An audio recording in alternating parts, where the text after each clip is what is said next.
दहिवडीचे नगराध्यक्ष सागर पोळ यांच्या विरोधातील 14 नगरसेवकांनी दाखल केलेल्या अविश्वास ठरावावर गेल्या 18 सप्टेंबर रोजी जिल्हाधिकाऱ्यांच्या दालनात सुनावणी पार पडली।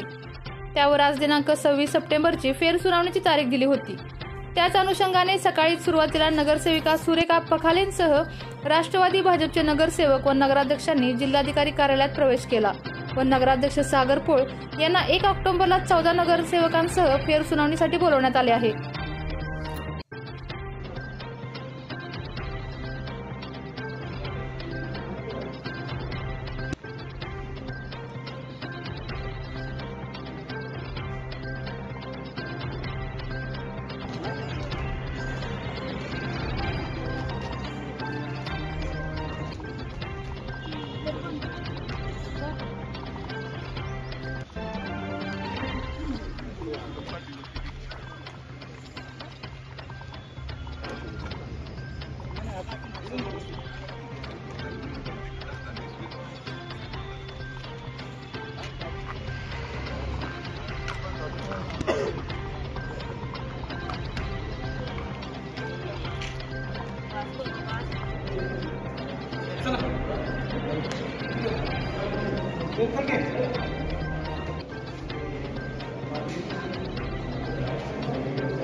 जिल्ह्यातील बातम्या सर्वप्रथम पाहण्यासाठी आजच सातारा न्यूजला YouTube चॅनलवर सबस्क्राइब करा, लाईक करा, शेअर करा आणि बेल आयकॉन प्रेस करायला विसरू नका।